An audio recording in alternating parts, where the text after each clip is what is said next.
everybody, this is Robipony here, and I will be reading a story for you. Now normally I won't be reading stories, normally I'll just be trying to review stories and such. But I came across this story that I liked, and nobody has done a reading of it on YouTube, and the chapters are short, so I figured I would do it.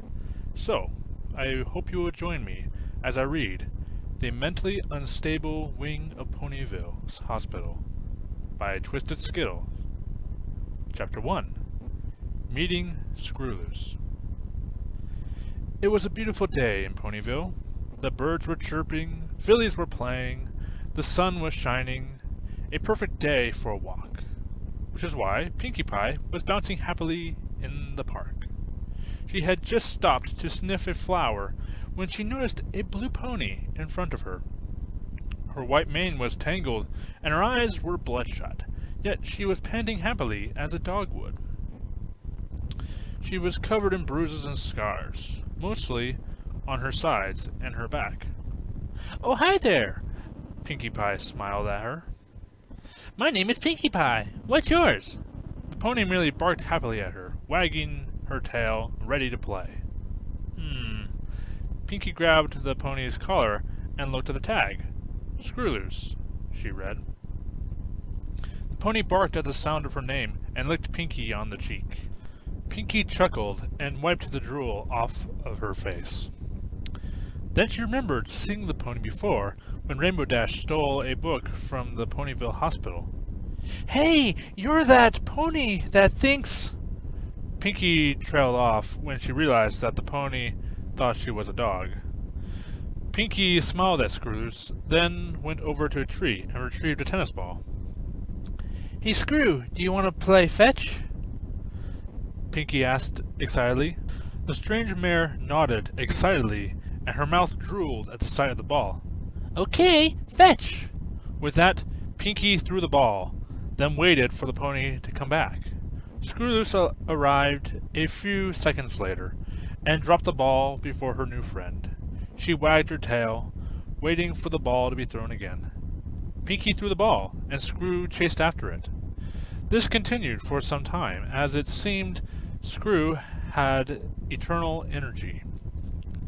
Pinkie was getting tired. She felt like ending the game, but every time she saw Screw's happy face, with a mixture of crazy, she would throw the ball again with a tired smile.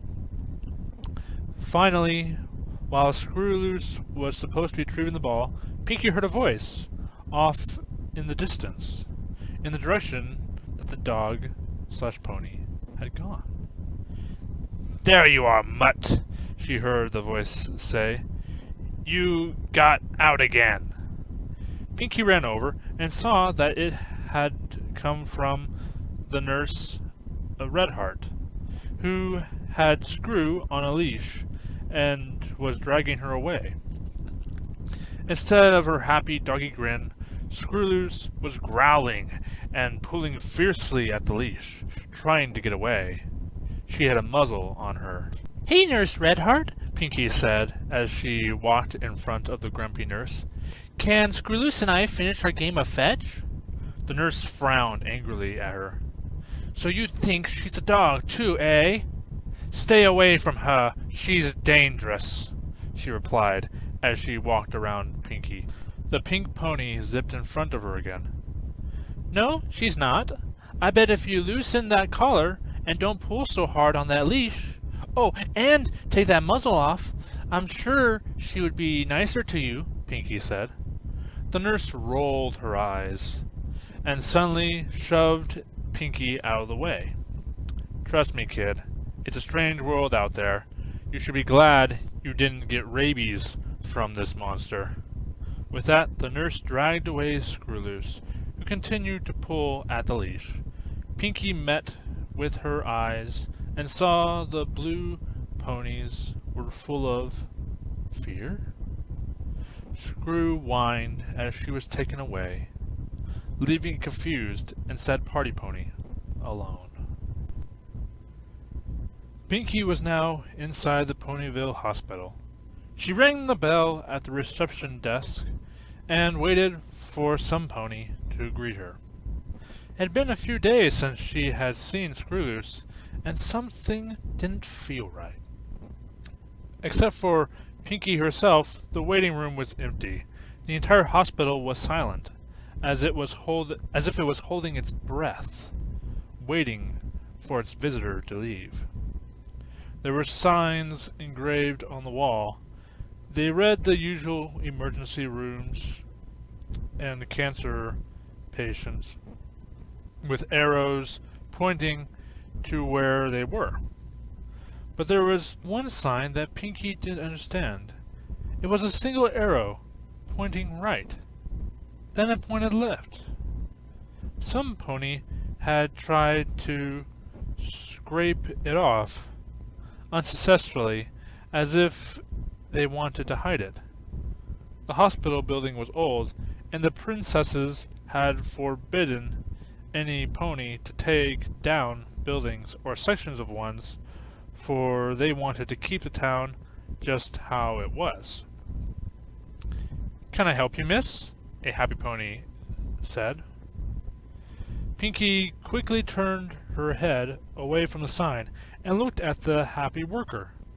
She was blonde, with blue eyes and a bright, shiny, fake smile. "Oh, yes. I'd like to see my friend Screwloose. I was just wondering if she was doing okay," Pinky answered. She thought she saw the blonde pony's smile vanish, but then she was smiling once again. "I'm afraid we have no Screwloose here," she said, with a fake, silly voice. "But I just saw her a few days ago. She has to be here. There are no other hospitals around here until Philadelphia." Pinky frowned at the receptionist. "Sorry, no Screwloose here," the blonde replied again. Pinky narrowed her eyes for a split second, then suddenly smiled. "Silly me! I must have imagined her. You know me, silly old Pinkie Pie." Pinky shrugged at her sheepishly. "Sorry about that. Have a nice day," she called as she went out of the door. "You too," the blonde waved. "But it was so weird. I swear she was real," Pinky told her friends. They were at a picnic in the park, listening to Pinky as she told them what had happened. She had been walking back and forth anxiously, looking up every now and then to make sure they were listening. "I don't know, Pinky. I don't remember any Screwloose or Barking Pony," Twilight told her. "That's because you don't know everybody in Ponyville," Pinky insisted. "She has a point, Twilight," said Rainbow Dash. "But I think I would remember a pony if she thought she was a dog." "And why would they just say that she was on a walk or something?" Fluttershy asked. "Wasn't she on one when you met her?" Applejack added. Pinky shook her head. "She escaped from the hospital. She wouldn't let her out again," she explained. "Maybe you're just imagining things," Twilight said. "Maybe," Pinky said, and took a bite of her sandwich, while the others chattered away. She kept thinking about Screwloose.